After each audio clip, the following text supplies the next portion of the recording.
And families, welcome to Free Baking Class by Elfin. இன்னைக்கு என்ன recipe பார்க்க போகிறோம்னா ஒரு பவுண்டி சாக்லேட் பார் தான் பார்க்க போகிறோம். இது செம்மையாக ஒரு மூணு பொருளை வச்சு ஈஸியாக வீட்டிலே செஞ்சிடலாம். ஸோ வீடியோவை ஸ்கிப் பண்ணாமல் பாருங்கள். நீங்கள் ஃப்ரீயாகவே பேக்கிங் கற்றுக்கணுமா இல்லை பேக்கிங் கற்றுக்க ஆவலாக இருந்தும் பக்கத்தில் கிளாஸஸ் இல்லையா, ஜஸ்ட் எங்கள் சேனலை சப்ஸ்கிரைப் பண்ணி ஃப்ரீ பேக்கிங் கிளாஸில் ஜாயின் பண்ணிக்கோங்க. இது முற்றிலும் இலவசமாக வழங்கக்கூடிய ஒரு கேக் பயிற்சி வகுப்பு. ஸோ மிஸ் பண்ணிடாதீங்க. உங்களுக்கு உதவுற ஒருத்தவங்களுக்கு இந்த வீடியோவை ஷேர் பண்ணி அவங்களுக்கு ஹெல்ப் பண்ணுங்கள். எங்கள் சேனலில் உங்களுக்கு பிடிச்சிருந்துச்சுன்னா லைக் பண்ணி ஷேர் பண்ணி கமெண்ட் பண்ணி சப்ஸ்கிரைப் பண்ணுங்கள். வாங்க வீடியோக்குள்ளே போகலாம். ஃபர்ஸ்ட்டு ஒரு ஈரமில்லாத பவுல் எடுத்துக்கலாம்.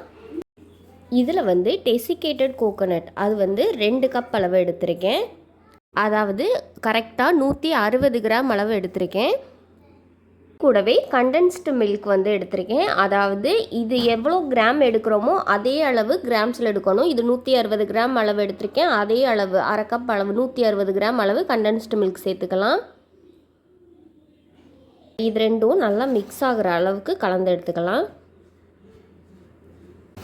இந்த மாதிரி ஒரு ஸ்மூத்தான ஒரு சப்பாத்தி டோ மாதிரி வர்ற அளவுக்கு நம்ம பிசைஞ்சு எடுத்துக்கலாம்.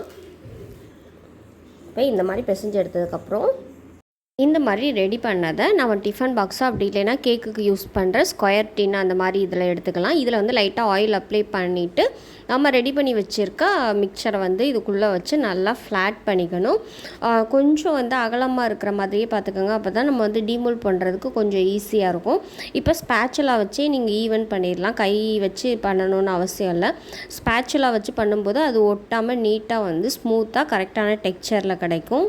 பாருங்கள், இந்த மாதிரி ஈவன் பண்ணி எடுத்ததுக்கப்புறம் இதை ஒரு மணி நேரத்துக்கு ஃப்ரிட்ஜில் வச்சு எடுத்துருங்க. நல்லா கட்டி ஆகட்டும்.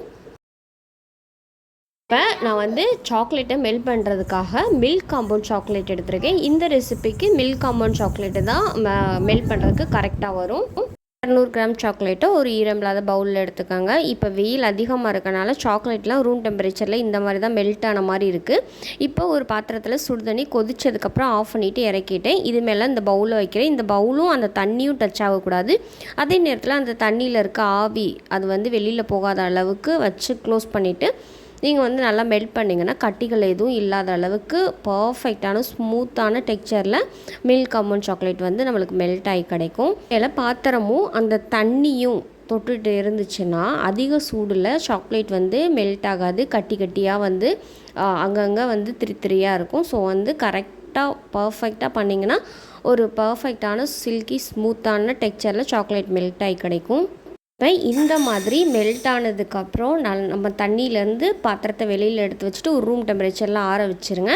இப்போ ஃப்ரிட்ஜில் 1 ஹவர் நான் வச்சதுக்கப்புறம் இப்போ நம்ம வெளியில் எடுத்தாச்சு. இதை நம்ம டீமோல்ட் பண்ணிக்கலாம்.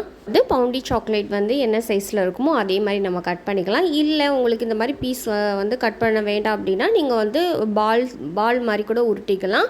இல்லை வேறு ஷேப்பில் குக்கி கட்டரை வச்சு கூட நீங்கள் வேறு என்ன ஷேப் வேணாலும் செஞ்சுக்கலாம். இப்போ நான் சின்ன சின்ன பீஸாக கட் பண்ணி எடுத்துக்கிறேன். நீ எடுத்ததை நல்லா கொஞ்சம் அந்த கட் பண்ணது திரியாக வெளியில் நீட்டிச்சிருக்க மாதிரி இருக்கும். ஸோ அதை லைட்டாக ஃப்ளாட்டன் பண்ணிக்கோங்க.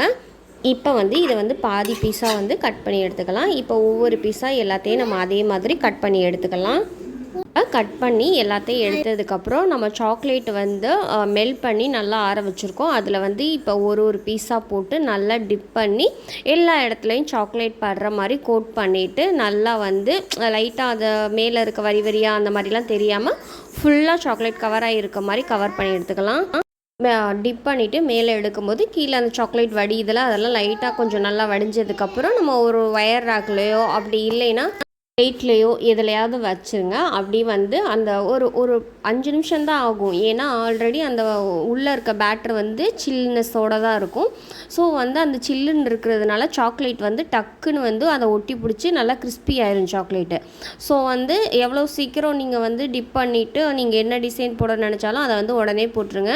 இதே மாதிரி எல்லா சாக்லேட்டையும் நம்ம சாக்லேட்டில் மில்க் டிப் பண்ணிவிட்டு அதை ஒரு வயர் ராக்கில் வச்சிடலாம்.